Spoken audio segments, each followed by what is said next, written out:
Hi everybody, Amber here from Peoria Public Library's Local History and Genealogy Department. I'm sitting here at home working through this COVID-19 shutdown, and I just thought I'd like to give you guys some ideas I had to help with your research while we can't be open. And while I know you guys miss the library, I miss the library, and we miss you, we want to be safe here and we need to flatten the curve. So let's find some stuff that we can do in our homes to help with our genealogy. And for you today, I have the top 19 things that I can think of to do to help with genealogy while we're stuck in this COVID-19 shutdown. Okay, so let's get started.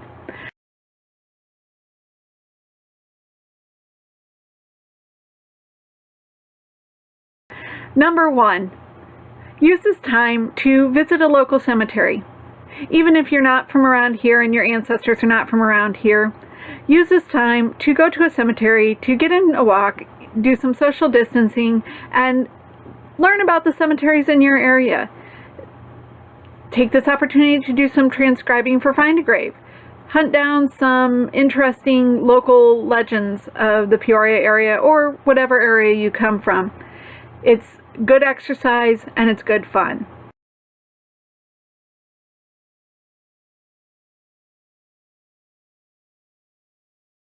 Number 2, make a list of documents that you may need to find at a later date. I know we can't go to the courthouses and the libraries right now, but by having a list, we are cutting down on that time we waste when we finally do get to go and get our research documentation.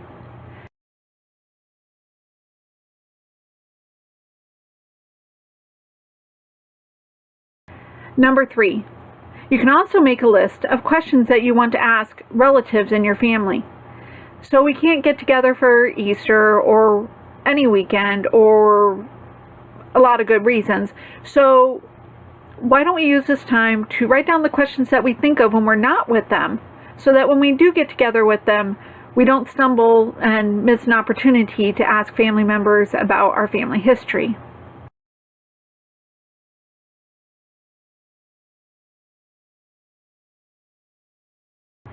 By that same token, number 4, maybe this is the time to write a letter or an email or even make a phone call to those family members and ask them those questions that you've written down. We can't get together and talk face-to-face in person, but we can still ask these questions and get some good family time in when it's not face-to-face.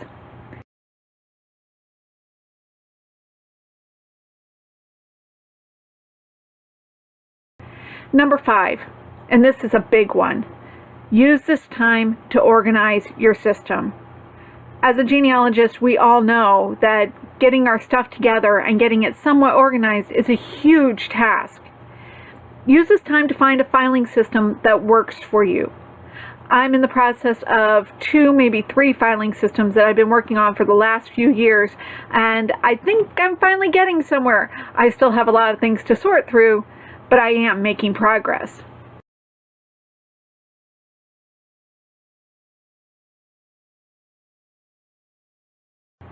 Number 6, create or update all those family group sheets that you got going on. Use this time to fill in the blanks where you've got something missing. Are you missing Great Uncle Harry's death date? Now's the time to find it and get it filled in.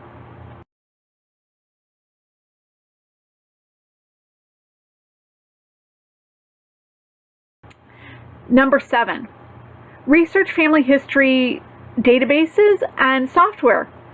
We all have that system we like. I myself am an ancestry girl, but use this time, really use this time to maybe research a new piece of equipment. That new scanner you're thinking about, do some research on it.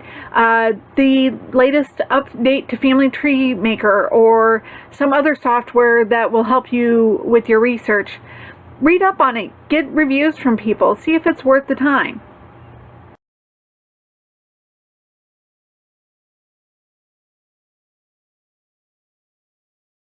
Number 8, plan a research trip for the future.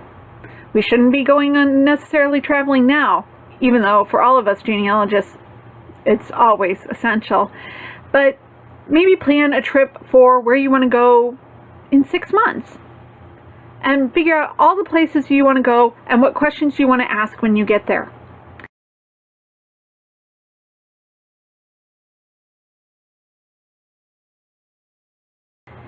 Number 9, use this time to go through your DNA matches and learn more about the DNA process.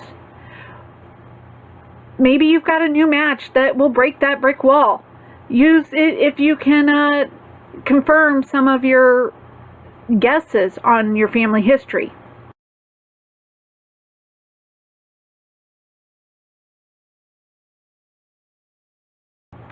Number 10, find a new blog or a podcast to follow. There's always new stuff coming out about genealogy, and getting it from a different perspective will help maybe break this brick wall or that brick wall that you're struggling with right now.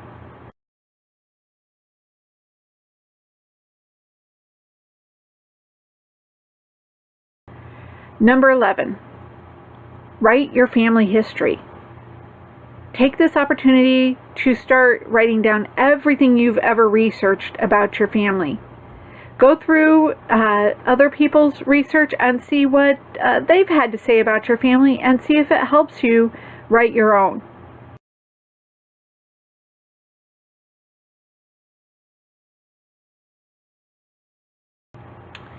Number 12, along those same lines, write down the family stories that you grew up with.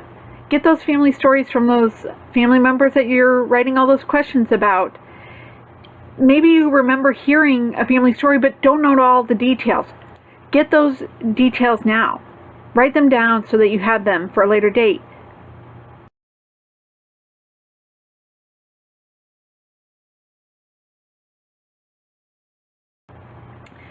Number 13, sort through your family photos and identify people, but do it properly. Don't write with pen and ink on the back of those photos. You know what'll happen to them at a later date. But research archiving them safely and identifying them so that you have them for future.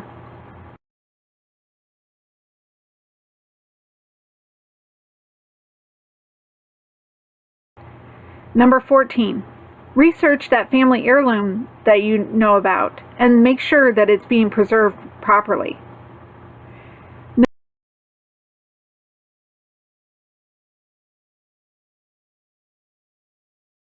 Number 15, find old family recipes and maybe put them together in a family cookbook for the next family reunion. That's always a fun way to try and remember those days when you were a child and you had that recipe that you absolutely loved. Find it now.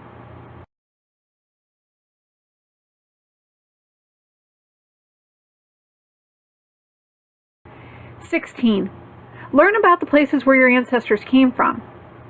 Mine came from Peoria, so I've spent a lot of time learning about that. And before that, they were from their home countries, and it's a little bit harder to research those right now. But I can, and I'm learning so much about where they came from and why.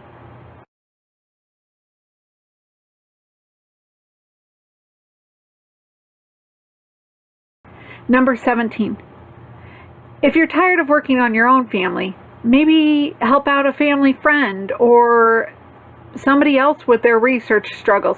Sometimes having a new set of eyes looking over old information finds the detail that was overlooked. Just maintain your social distance.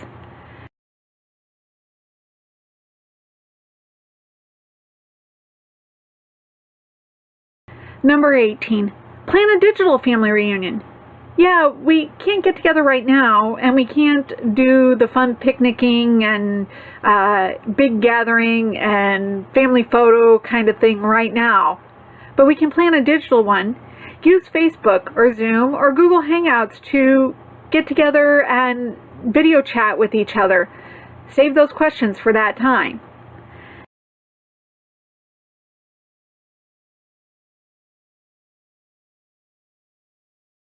And number 19, write down about your experience of living through this COVID-19 pandemic for future generations to see.